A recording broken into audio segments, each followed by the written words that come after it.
ఓం శ్రీమాత్రే నమః. శ్రీ శివాయ గురవే నమః.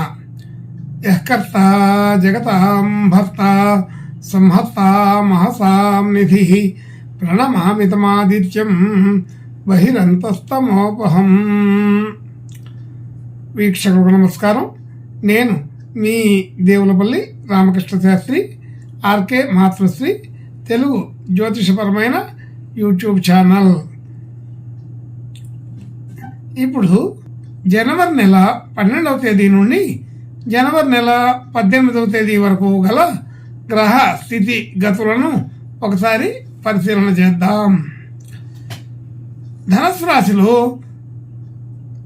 రవి బుధ గ్రహాలు, కుంభరాశిలో శుక్ర శని గ్రహాలు, మీనరాశిలో రాహుగ్రహం, వృషభ రాశిలో గురుగ్రహం వక్రస్థితి, మిథున రాశిలో చంద్రగ్రహం, కర్కాటక రాశిలో కుజగ్రహం వక్రస్థితి, కన్యా రాశిలో కేతుగ్రహం సంచరిస్తున్నాయి.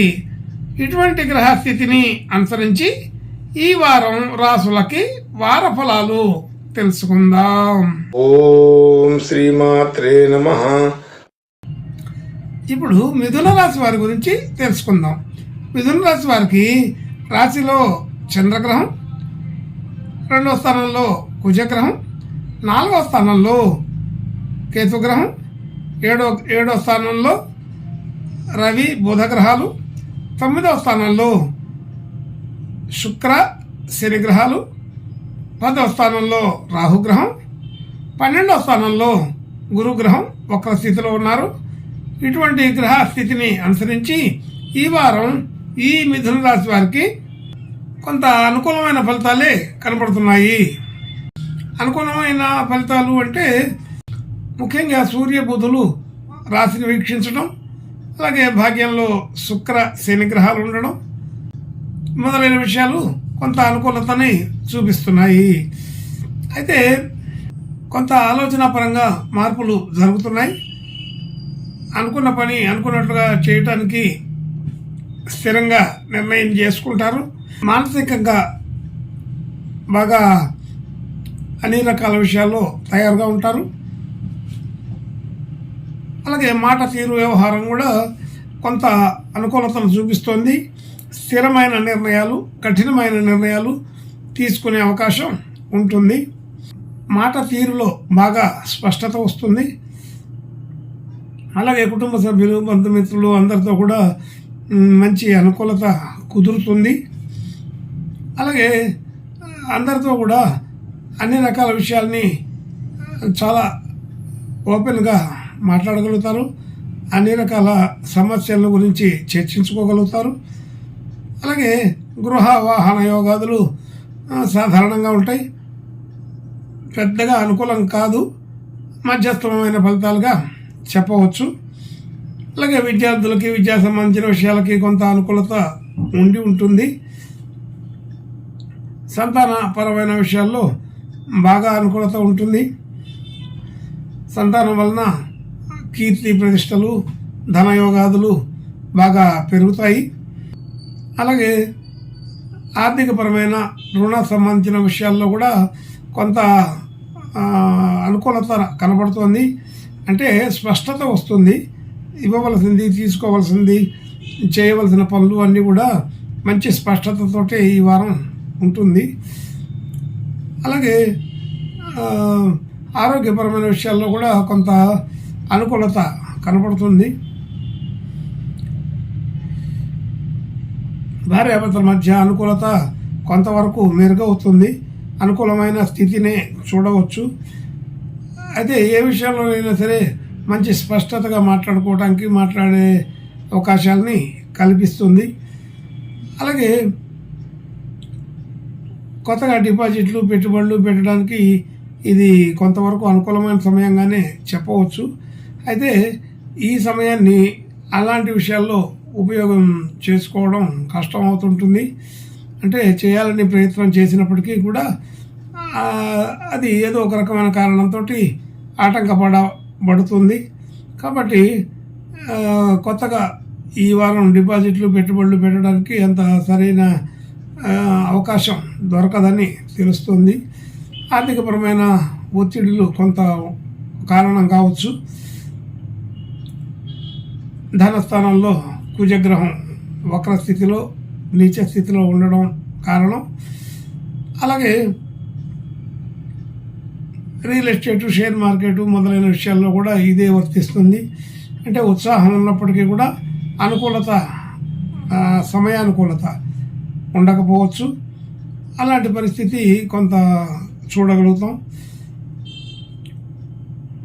అలాగే భాగ్యస్థితి వృద్ధి అవుతుంది.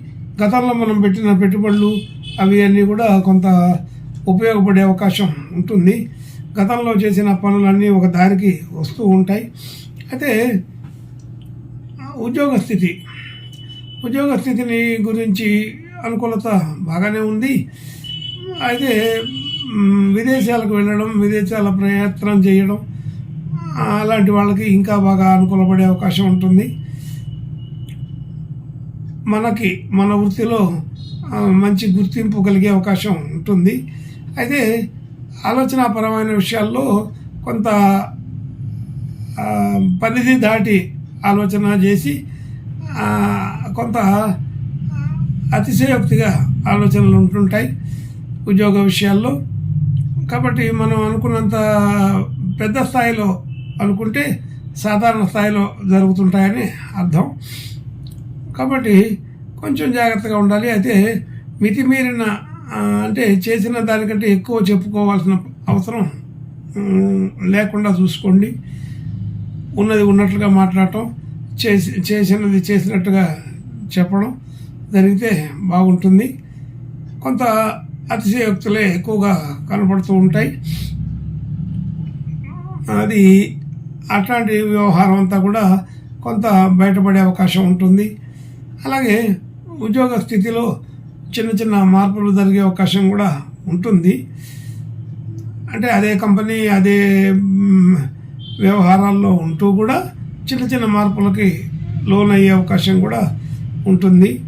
అవసరమైతే కొంతమంది కావాలని ఇష్టపడి మార్చుకుంటే, అంటే కంపెనీలు, ఆఫీసులు మారే అవకాశం కూడా ఈ సందర్భంలో ఉంటుంది. అది మన అభిప్రాయాన్ని బట్టి, మన ఆలోచనను బట్టి ఉంటుందని అర్థమవుతుంది.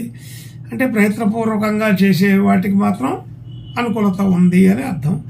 అలాగే గతంలో చేసిన పనులకి కొంత గుర్తింపు రావడంతో పాటు అపకీర్తి కూడా వచ్చే అవకాశం ఉంటుందని గుర్తుంచుకోవాలి.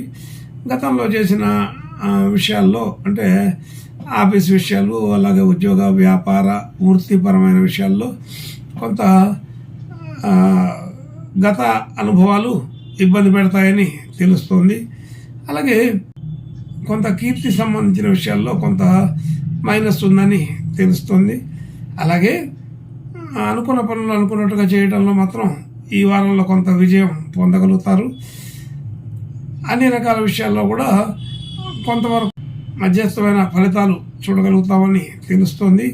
గతంలో కంటే కొంత మెరుగైందనే తెలుస్తోంది. ఇంకా మెరుగయ్యే అవకాశాలు కూడా ఉన్నాయి. అయితే ఈ వారంలో జరిగే విషయాల్లో ముఖ్యంగా మనసులో ఉన్న విషయాలని బయటపెట్టడం, కరాఖండిగా స్పష్టంగా మాట్లాడటం, రహస్యాలు ఏమీ లేకుండా అందరితో కూడా ఉన్న విషయాలు చక్కగా చెప్పడం జరుగుతుందని తెలుస్తోంది. ఒక రకమైన స్పష్టతకి ఈ వారంలో ఎక్కువ అవకాశం ఉన్నదని తెలుస్తుంది. ఆర్థికపరమైన సాధారణ విషయాలన్నీ కూడా అనుకూలతనే ఉన్నాయి. ఉద్యోగంలో విషయంలోనే కొంచెం ఇబ్బందులు ఉంటాయని అర్థమవుతుంది. అయితే మనం గతంలో చేసిన పనులు బయటపడడం, అలా లేదంటే మనం చెప్పినది అతిశయోక్తిగా ఎక్కువ చేసి ఎక్కువ చెప్పుకొని తక్కువ చూపించటం వలన అటువంటి స్థితులన్నీ కూడా బహిర్గతమై కొంత ఇబ్బందికి లోనయ్యే అవకాశం ఉంటుంది. ఆఫీస్ విషయంలో కొంత స్థాయి తగ్గుతుందని తెలుస్తుంది. కొంచెం జాగ్రత్తగా ఉండి అలాంటి పరిస్థితి రాకుండా చూసుకోమని అర్థం. అలాగే మిగిలిన వ్యవహారాలన్నీ కూడా కొంత అనుకూలతని బాగానే ఉన్నాయి. మొత్తానికి ఈ మిథున రాశి వారికి ఈ వారం కొంత మధ్యస్థమైన ఫలితాలుగానే చెప్పబడుతోంది. ఈ మిథున రాశి వారు ఇంకా మంచి శుభ లక్షణాలు అవి కలగడం కోసం ఈ వారం ఈశ్వరుని ప్రార్థన నమస్కారాలు చేసుకుంటే కొంతవరకు అనుకూలమైన స్థితిగతుల్ని చూసే అవకాశం ఉంటుంది. శుభం భూయాత్. ఓం శ్రీమాత్రే నమః.